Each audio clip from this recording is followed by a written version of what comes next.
Hello, everyone. Thank you for tuning in. I am Jaylee. This is JLeesCorner. This is my review for season 10, episode 5 of Teen Mom 2 and stuff. Ignore my TV, I'm covered up in 1 second and whatnot. Y'all already know to become a whole JayBird, to relax, relate, to release, to center yourself, to all that goodness or whatever. It's like 1:30 in the morning. The debate, I watched the debate. That is a whole training situation. So let's just get through Team Mom real quick or whatnot. Okay, we know we have to always inhale and exhale because times is crazy. And that debate made things crazier. But I'm going to leave that be and whatnot. So let's just get to the ladies of the night, okay? So first up, we had Chelsea. Y'all know Chelsea ain't do nothing. She had nothing going on. She went and picked up Aubrey from school, asked her again, so do you want both your dads to take you to the dance again? She's like, well, no. She decided she does not want Adam to go. Is anybody surprised? No. Why? Because Adam ain't never around. Okay, he ain't never around at all. And so she gonna leave that be. Now she do say, and I don't want to discuss it any further. Cause it's like Chelsea has the tendency to consistently ask Aubrey 18 different questions that has the same answer. It's like, what you want to eat? Like, do you want food to eat? Like, do you want food to go down your throat to eat? Like, do you want, stuff to go down your esophagus? It's like, yes, mom, I want some food. Stop asking me the same question different ways and whatnot. It's going to be the same answer. Yes, I'm hungry. Okay. So that was that. You know what I'm saying? She then gets home and Chelsea tells Cole she does not want Adam to go into the dance anymore. He's like, that's fine with me. Whatever she wants. You know what I'm saying? I know that for her, because she's 10, it could be a lot on her and confusing for her to have to balance all of this. I feel like it's time for them to stop asking her about her daddy. He is old enough and he has all the capabilities to come around when he wants to see her. And I feel like Aubrey has enough of a voice to say, I want to see my daddy this week. So like, stop asking her shit. Stop pressuring her to have to talk about her daddy and whatnot. So we do see they go to the dance. Because Cole went and picked her up from school, took her to get her nails done. He got his nails done too. Just like a little manicure or whatever. He didn't get no color. And that was real cute. It's cute to see her and Cole hang out because he's her dad. You know what I'm saying? He's her dad. Look, stepdads are amazing. I told her before, my bio dad, we don't really care about that, whatever. But my dad who passed away 5 years ago, like, he was an amazing person. So, I don't put anything past someone who has a stepfather who was their actual dad and whatnot. Okay, so look, they was cute. All dressed up and everything. You know what I'm saying? Having a good little time. They got back home and they said they had a good little time. They danced and danced and danced because guess what? It's a dance. So, I'm not surprised and whatnot. So, that was good to have done. Next, we have Leah. Leah was just as boring, little bit. You know what I'm saying? She's taking the youngest, not the youngest. She's taking one of the twins, the one that wears the glasses. I don't know what her name is. I can't get their names together. I just know the Addie, because Addie's the one that isn't a twin. The other ones is a Leah, Allie and a Leah, but I don't know which is which. Anyway, so she's taking the one who has glasses to her eye appointment. And the other twin asked, because she's dropping Addie off at Jeremy house, because that's his daughter and whatnot. So the other twin asked, since you won't be gone too long at the eye appointment, can I stay with Addie at Jeremy house? And Leah said, sure, but let me call Jeremy to let him know. So she does call him or whatever, like, other twin is asking if she can stay with Addie while I take Glasses twin to the eye doctor to take about an hour. He said, okay, that's cool. I'm going to text you. She's like, text, what's up? Gonna text what? Oh, it's like, I'm going to text you. So she gives her text or whatever. And the text is asking her, will the other twin staying at his house cause any tension or any kind of issues between, him, Corey, and her? And she's like, what the fuck is it he talking? Like, what is he talking about? Like, that's her sister. Like, if I was dropping the twins off to Corey for whatever reason, and Addie wanted to stay with her sisters, I would do the same. Like, I would say, is it okay? And then, because they're sisters, like, I'm not going to tell them they can't hang out when they want to and whatnot. You know what I'm saying? Especially if it's something as simple as, they just don't want to ride with me to the store or whatnot. So, I don't know why he asked me that. Because Jeremy is messy and whatever. So they get to the eye appointment and everything, and, the daughter with the glasses, she's blind in one eye. Her good eye she has to wear glasses for it because she wants contacts, and the doctor explains you can't get contacts because you need both glasses on your face to help strengthen your one good eye, because if something happens to your one good eye, you would then be blind in both eyes, and that's not gonna be good or whatever. So it makes a little bit of a little sad, but she gets the reason she has to still wear glasses. She can't get contacts. And so that was really it or whatever. She go back to Jeremy's house, and her and him and the kids sitting around chit chatting and jaw jacking or whatever. And it was a good move or whatnot. And Leah do say how, recently, co-parenting with both dads is going good. So she's happy to have things going good. That was it for her. Then we have Kel. Okay, Kel also did not have much of nothing going on or whatnot. She's back at home now. She's talking to her one black male friend. I don't know what his name is, but he's always been around since forever ago and whatnot. And so she brings up how, I was out of town. I went and saw a medium. The medium brought up my mama and said how much my mama still loves me and cares about me. And then like a day or two later, my mom called me and whatnot, trying to make sure I knew her mom. My grandmother passed away, but I knew whatever. I cussed her out because she pops up in here every couple of years. I ain't got time for that bullshit, whatever. He like, well, I've told you all the time, but your mama really do still love you. Like, I've said that myself, so I'm not surprised someone else knows that too. You know what I'm saying? But Kel then said, well, look, I've had the same phone number for 10 years. Like, I've never changed my number. So she has my number, and I don't plan to reach out to her at all. You know what I'm saying? Because she hasn't called me since I've been back. So I don't plan to reach out to her because it's not worth my energy. You know what I'm saying? And, she brings up how her mom has taught her what she doesn't want to be as a mother. And it's also the reason why, because she was only child or whatever, and she did not have much family, it's the reason why she wants a big family. I'm like, just stop having kids by multiple men. I'm just going to leave that there and whatnot. Anyway, but it's the reason she keeps having kids, because she just wants to have a big family. But I feel like you're also causing a rip because you're always beefing with the baby daddies. You know what I'm saying? So, it's a catch-22, whatever. But I've said before, Kel is a great mom. Sometimes she's a fucked up person, but mind-wise, she's a great mother to her children and whatnot. We're going to leave that there. Now, we do see that her and Joe goes to counseling, okay?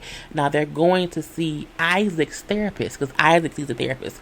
So, they're going to talk to his therapist to help them be better parents to Isaac, okay? Now, she went in there all buffed up, all upset, feeling like him saying Joe on some bullshit. And of course, cameras weren't allowed.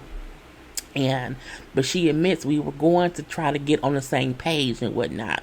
But she comes out like an hour later and she said things went well. I was surprised it went so well. I came out feeling completely different than I did when I went in there. And she calls her friend on the phone on the way back, and she brings up how they discussed the text that Joe had sent her when she left Isaac with whoever when she was gone for some funerals or whatever. And she said, going forward, I made the decision I will let him know ahead of time who I'm leaving Isaac with if I have to go somewhere. But I'm not going to ask him permission for me to leave him with whoever. I feel like just ask him if he can get Isaac. But I'm happy she realized his anger was because you didn't tell me that you left my son with someone who I don't know. And so I'm happy she was able to say, like, going forward, I'll make sure to tell him ahead of time, like, what I'm doing or whatever, even though I don't need his permission. That was a good thing or whatever. So she said they also brought up how Joe be missing or having Isaac miss basketball practices, sometimes basketball games, to be able to take him back to visit with Joe's parents, Isaac's grandparents and family. And she's like, and Joe said in the therapy session that I just favor family, time over things or whatever, and you may not favor family over that. And she's like, well, I told him it's not that I don't, I value family as well, except I just don't have parents, so it's different for me. And I feel like if he has Isaac certain weekends or whatever,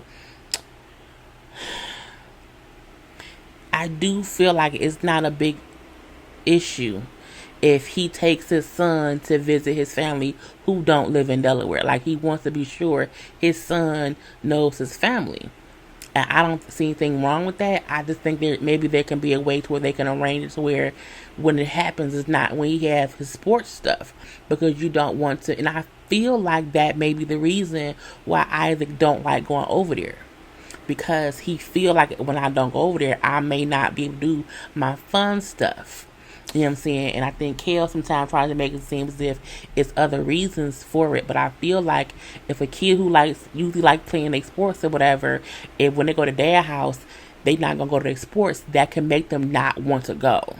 And I'm like, y'all should instill in him that sometimes you may not be able to do that because you have to visit your family or whatnot. I'm like, it's fine. But again, she said how they both agreed that they can see that they both want the same thing for Isaac, for him to be a happy kid, who grows to be a good person. But the route they're both taking is just different. And so that's the cause of their friction. So again, Kale learned that she's not always right and how she may have to sometimes budge a little bit. But that was it. And then we have Jade. I love this hair color on Jade. If Jade did that hair color, I love it. Anyway, so she's bringing up how, she's done with school now, but she wants to try to open up a salon space because her grandmama been cutting their hours at the restaurant at work, and they showed them sandwiches with that gravy. I was like, I made a whole Homer voice. I was like, I can't do it. The voice that Homer make for donuts, I did that for that plate. I need to make some apples and gravy and move on. Anyway, so we then see her mama talking to her, Sean, and then the mama's husband or whatever, and she lets them all know Mama gonna sell the restaurant. There's a buyer or whatever. The restaurant's closing. So as of like today, none of us have jobs. And they was like, we don't have no job? No, y'all don't have no job. So now they like, oh shit, that's different. So then Sean then say, well, I can help watch Chloe. Her mama then say, yeah, me and your daddy can help. I'm like, oh, so now everybody wanna watch Chloe? The fact that her mama did say I put in for a job last week, I should know something by next week or whatever. So that's that. But I still feel like y'all just want her to have to figure things out, and while she's figuring shit out, we'll watch the baby while you gonna figure shit out. And see, because we gonna be at home. I think that's the bullshit of it all and whatnot, because none of them still like, I'm gonna go out and get a job immediately. It's like, nope, let's stay at home and watch Chloe. Anyway, we then see Jade getting up, cooking the baby breakfast, getting her ready. I'm like, why is she the only one doing shit? What about the unemployed people? And she then is trying to wake Sean up. She then trying to wake her mom and them up. Because again, I need to leave. I need one of y'all to get up. Like Chloe's in the living room, in her high chair. She has her breakfast. I just need someone to get up and get her because I have to leave. The fact that she had to talk to them twice, like the fact that no one got the fuck up, would have made me put everybody the fuck out. Okay, but that's just me. Anyway, Shawnee eventually got up and got his damn daughter. Now, she went and looked at a little salon loft space. Is when you have like a building and versus, a regular salon where it's just one big building and all the stylists are just in their own little booth. This is like each person has their own little room. So it's your own loft space to do hair and whatever. And I've always said that there's no reason for anyone who is licensed to do hair to be doing hair in a house, because you can find a space that's not too expensive if you have a regular set of clientele. Because the space she went to was really, really pretty. It looked really, really nice, looked clean, and it had like a wash bowl in the room, and excuse me, the wash bowl had a tilted sink, which helped because I'm short. So when I go get my hair done by my stylist, Monique, I have to maneuver myself so that my head can reach it because my feet don't touch the ground. So it's really, really funny. So the place where she's at now is a movable sink. So, you know what I'm saying? I don't have to worry about my feet dangling. And she has her own loft space that is so nice. So it's just you and your stylist in the room. And it's real serene and stuff. So I like it. Anyway, so she looks at the space. It's really, really nice. The guy tells her like it's only space they have left. And he goes by like a first come first serve basis or whatever. The rent starts at $230 and then it goes up. Now he didn't say how much that room was, but I feel like because of the show she's on, they probably give it for $230. But I feel like $230 a week is affordable, because that's less than $1,000 a month. And again, if you a real hairstylist, you can make $1,000 in a week. Okay. Anyway, so she said, I'm gonna take it. Okay, I'm gonna take it. Now she has to, get it decorated herself. Okay, because she then goes home and she's talking to Sean about I got the space. I need you and Daddy to come down there and help me, get things together. Because my stylist has a TV in there, so you can watch movies. It has the music. It's so serene. And it's like, you do want to make sure that when you have somebody in there, they're comfortable. Okay, it's a comfortable, relaxing place. Okay, like place and whatnot. So, I thought that was good, because she brought up how, she can pick a color she wants to paint it and they'll paint it, but she has to do everything else. And they also give her a chair. But it's up to her to get all the other stuff that she wants to be up in there, whatever. Anyway, it was real cute. Now, the whole time she talking or whatever, telling Sean, like, I'm saying, I really want to, get my salon up and running right now. And then in about 2 years, I want to have my own space where I have stylists working for me. I'm saying, and I maybe have also a couple of estheticians under me too. That's my plan. She has a goal. And she's like, I feel confident and happy that, I finally found what I want to do in life, and this is what it is or whatever.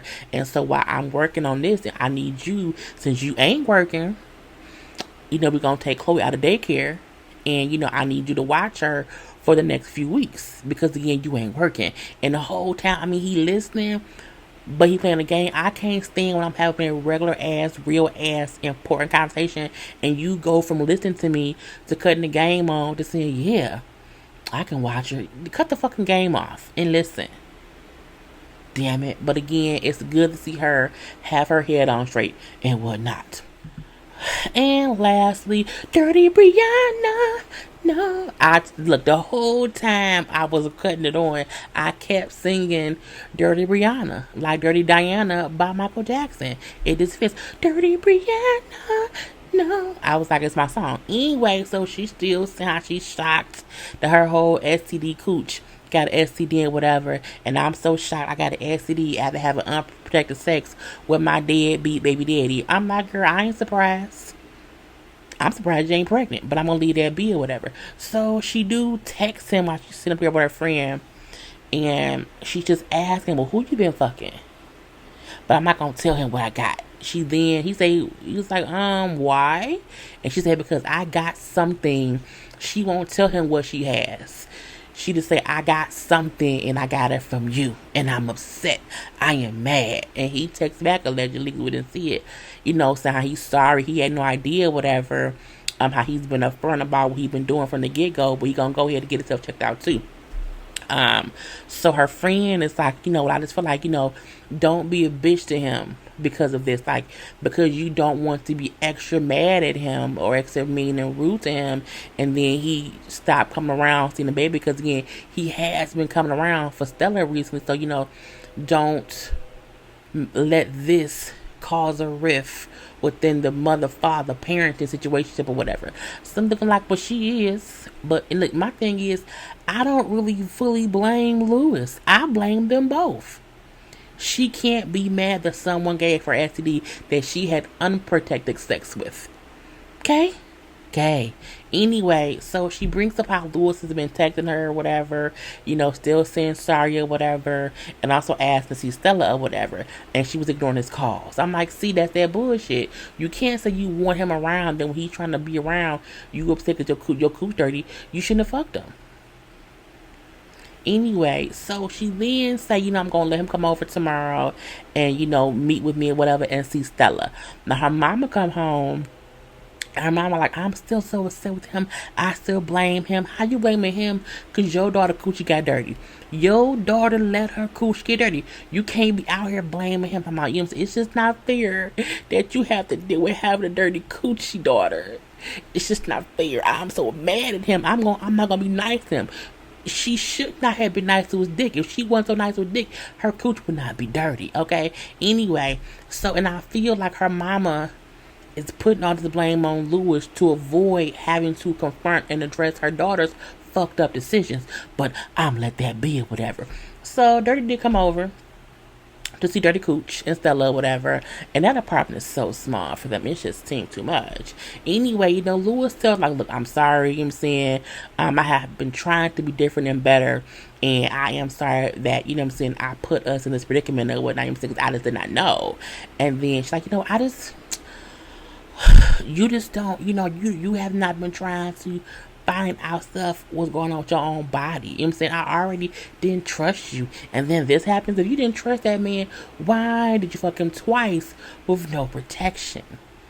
I don't fuck people raw I don't trust. I mean, I may fuck you, but it won't be raw. You know what I'm saying? But I'm going to leave that be or whatnot. She then says, I don't know if we can be more than just Stella's parents. All y'all should be is her parents. Okay? But if y'all both got chlamydia, and it's cleaned up now, and y'all want to be a couple. Okay, don't let a little STD come between y'all. It came in y'all. Anyway, so, he tells her, like, well, for me personally, because she said, I don't want to, be a bitch to you and you stop coming around. He was like, well, I feel like now, like, if you be a bitch to me, that's not going to stop me from coming around now. Like, it's just not going to stop me anymore. And I'm happy he said that. I hope he stick to that. And that was it for that. Anyway, that's it. I love you all. Be blessed and be wonderful and stuff. And until next time. Wait, no. Peace. I was talking about boob, y'all, because I'm tired. It's 1:47 in the morning. Peace.